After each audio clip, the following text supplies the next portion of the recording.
Bueno, el otro día mientras miraba videos en esta plataforma encontré un material nuevo proveniente de un autor que suelo ver y era sobre un preamplificador el cual está haciendo servicio. Lo que destaca de este preamplificador a simple vista es su precio, cerca de $30.000, lo cual daré contexto de eso y mi opinión. Pero solamente eso, un video apenas interesante para cualquier aficionado a la electrónica, hasta que empezaron a sonar ciertas alarmas producto de la curiosidad, pero después el video acabó siendo eliminado al poco tiempo por infringir derechos de autor. Aparentemente fue por parte del fabricante, aunque en pantalla no dice quién emitió el claim. Es entonces cuando saltaron las críticas y el video fue vuelto a subir, pero en varios canales. Ya les hablaré de eso. ¿Qué contenía el video? Este creador de contenido y técnico en electrónica, como siempre en sus videos, figura trabajando con aparatos electrónicos y, ya me entienden, lo mismo que hago yo. Pero el protagonista de este video en concreto es un preamplificador fónico, es decir, para tornamesas que utilizan ciertas agujas. Bastante costoso, valorado aproximadamente en $30.000, pues es un equipo dedicado para el sector audiófilo. Consiste en aficionados al audio de alta fidelidad. El equipo ingresó bastante lastimado por el envío de paquetería, además de falla electrónica, chasis o carcasa golpeada, aparentemente por una caída por lo mencionado. ¿Qué contenía dentro del aparato? Unas cuantas placas electrónicas, pero no es una electrónica moderna plagada de componentes SMD como muchos principiantes acostumbran ver. Es la típica electrónica que verías hasta en aparatos antiguos o vintage, pero sin llegar a ver bulbos, por supuesto. De hecho, parecen diseños caseros y montados unos encima de otro como en un paquete de galletas, pero con separadores de plástico. Más adelante hablaré de esto.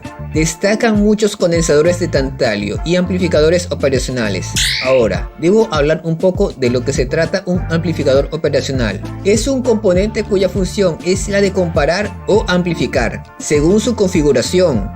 En este caso en concreto amplifican, por supuesto, ingresando una señal baja y en su salida se obtiene esa misma señal, pero amplificada a unos voltios más, típico de un preamplificador. De hecho, los preamplificadores suelen usar típicamente un solo amplificador operacional, si no es a transistores. De hecho, si buscas circuitos preamplificadores en internet, encontrarás muchos como este y la mayoría llevan un amplificador operacional por canal como mínimo. Y aquí un ejemplo de un preamplificador fónico a transistores, muy típico en equipos de sonido antiguos que llevan tornamesa. Pero este pareciera que es más que un preamplificador, porque está equipado de características para satisfacer al usuario audiófilo. Utiliza muchos amplificadores operacionales porque están conectados entre sí con una configuración sumadora o mezcladora. Esto se debe a que cada amplificador operacional amplifica un poco una señal, pero tienen interferencias, entre comillas, a picos aleatorios, cosa que la idea es eliminarlas, y con la configuración en sumador hace ese trabajo, se cancelan o disminuyen. En el proceso la señal también se incrementa. Esa señal después tiene que pasar por ecualización y finalmente llegan a su salida. Pero lo importante aquí es que venían lijados los números, impidiendo ser identificados a simple vista. Y para tener alguna pista de lo que son había que estudiar el circuito, empezando por los pines de los integrados y los demás componentes que lo vinculan. Eran amplificadores operacionales, pero ¿de cuáles? Podrían ser NE5532, NJM4558 o incluso UA741. ¿Cuáles más? Y paré de contar por poner ejemplos, ya que cada uno, aunque tengan un mismo pinout, pueden ofrecer diferentes características técnicas que pueden afectar el audio final. A lo que voy es que aprovechó a experimentar con diferentes amplificadores operacionales para medir el voltaje de compensación de entrada e imaginar el valor que busca este preamplificador. Los condensadores de tantalio son conocidos por tener una calidad algo superior que los habituales, pero son algo caros. Ahora, con todo esto, ¿crees que un amplificador así justifique costar tanto como unos $30.000? Deja lo que piensas en los comentarios.